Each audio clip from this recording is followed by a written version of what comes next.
এদিকে আমি সকাল সকাল পনিরের টুকরো করে ভাজতে শুরু করেছি, কারণ স্টুডেন্টদের বিকেলে দেবো চিলি পনির। তো বিকেলবেলায় এতগুলো পনির ভেজে আবার বানানো খুব কষ্ট হয়ে যায়, তার জন্য আমি সকালবেলায় রান্নার শেষে পনিরগুলো ভেজে রাখলাম। বড় ছেলের লাঞ্চ গুছিয়ে ফেলেছি, চিকেন দিয়েছি, রাইস দিয়েছি, ফিশ দিয়েছি, আর ও বলেছিল তালের ঘোল করে দিতে, ও রুটি দিয়ে খাবে, তাই তালের ঘোলও কিছুটা করে দিয়ে দিলাম, মালপোয়া দিয়ে দিলাম, এইসব গুছিয়েছি। এই দেখো সেই দিন তালের ঘোল বানিয়েছি। আমার বড় ছেলে আবার তালের বড়ার চাইতে তালের ঘোলটা বেশি ভালোবাসে, রুটি দিয়ে খাবে বলে, তার জন্য ওর জন্য এক বাটি বানিয়েছিলাম। এই যে আমরা রেডি হয়ে যাচ্ছি মানির প্রোগ্রাম দেখতে। এটা একটা নতুন শাড়ি, অনেক দিন থেকে কিনে রেখেছিলাম, কিন্তু পরাই হচ্ছিল না, সেটটাও নতুন।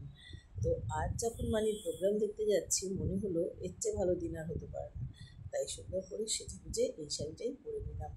আর বেরিয়েই আমরা একটা উবের নিয়ে নিয়েছি, দুজনে মিলে যাচ্ছি। আর গাড়িটাও সব সময় ভালো পাওয়া যায় না, আজকের গাড়িটা ভীষণ ভালো। এদিকে কথা বলতে বলতে আমরা নন্দনে পৌঁছে গেছি। মানির প্রোগ্রামটা হচ্ছে রবীন্দ্র সদনে, তো ও আর আমি মিলে এগিয়ে গেলাম রবীন্দ্র সদনের দিকে। আমি নন্দনে অনেকবার এসেছি, রবীন্দ্র সদনে অতটা যাওয়া হয়নি, আর এখানটায় এলেই এত মনটা ভালো হয়ে যায়, আর তার সঙ্গে এই সময়ে আর কি আরম্ভ হয়েছে।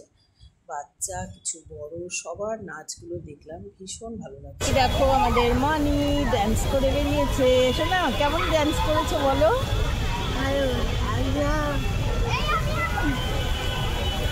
খুব ভালো নেচে বেরিয়েছে। এই যে রবীন্দ্র সদন, এখানে ওর আজকে প্রোগ্রাম ছিল। এটা হলো মানির নাচ, মানির প্রোগ্রাম। তো বন্ধুরা, কাল গিয়ে মানির প্রোগ্রাম দেখে ভীষণ ভালো লাগলো।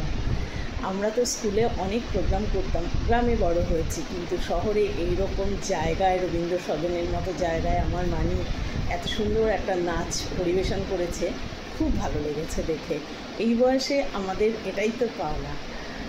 খুব ভালো লেগেছে, তোমাদের সঙ্গে তাই একটু শেয়ার করে নিলাম। তো আজকের ব্লগটা এখানেই শেষ করছি, পরবর্তী ব্লগে আবার দেখা হবে। প্লিজ যদি ভালো লাগে আমার ব্লগটা, তাহলে লাইক করো, কমেন্ট করো, আর যারা নতুন তারা আমার চ্যানেলটা অবশ্যই সাবস্ক্রাইব করো, ফলো করে নিও। তো আজকের মতো বাই।